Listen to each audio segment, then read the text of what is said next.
Welcome to Sette Design. My name is Natalie, and I have a little business, a little painting business called Sette Design, and I paint houses, interiors, businesses, furniture, and art.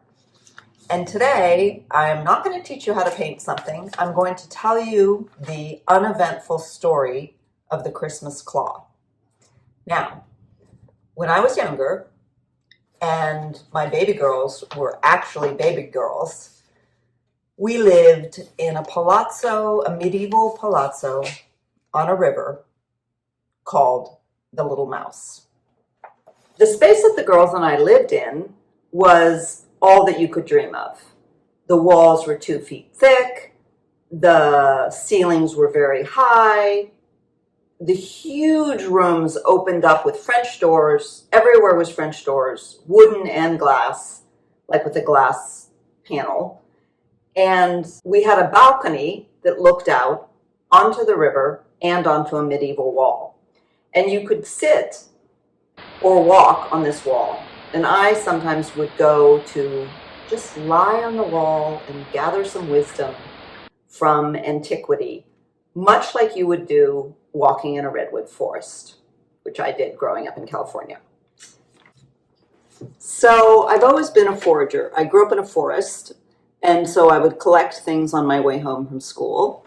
And then later when I lived in Brooklyn, New York, I literally gathered things off the street, took them home, and turned them into furniture. And that led me to our lives in Umbria, where I also was just in heaven. The foraging for design was so good.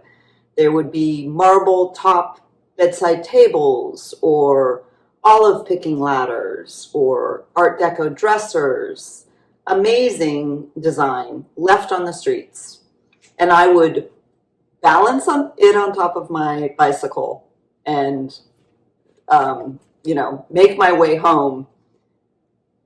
And as the years went by, I began to paint the walls and the floors and all the furniture I found, and I always filled the house with warm bread, candles lit in the kitchen on cold winter mornings, fresh cut flowers, and the girls always wanted a Christmas tree, a big Christmas tree. And every year I would say, well, maybe this year we could just get a poetic branch, trying to save money as a single mom.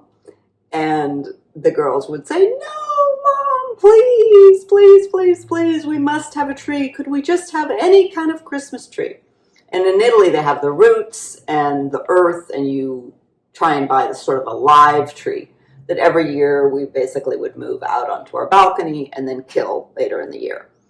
Then later, when they became teenagers, it sort of became a joke, this Christmas branch.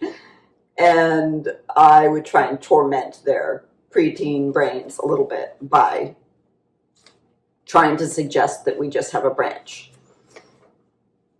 It never happened. Every year, we always had a beautiful Christmas tree, and my girls were very happy. Then, having a Christmas alone for the first time in 26 years, and that's kind of interesting. I began to think, will I be sad if I don't have a tree? Will it make me feel lonely? What should I do? But it's quite a happy Christmas because my girls have an apartment together in Milan and they're excited. Sunset! And enjoying themselves. So it made me begin to think about that poetic branch and what I might do. So I was going over to my best friend's house here in California, and lo and behold, what did I see but these men cutting down huge branches from maybe a 70-foot cedar tree. And it was just a heap of holiday glory to see all these huge branches on the pavement. So I ran over there to ask if I could have one. And the guys were like, sure, take it.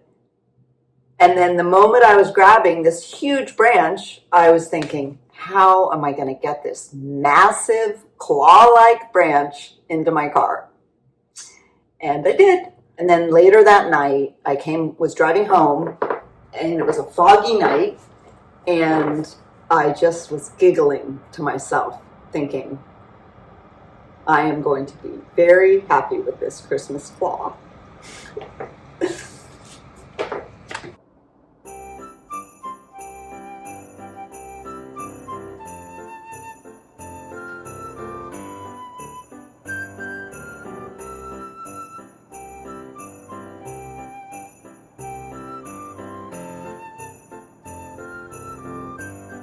My aggressive Christmas claw has turned into a weeping claw. With the weight of the lights, this is why branches don't work as well as trees. It's still quite beautiful, splendid, I might say.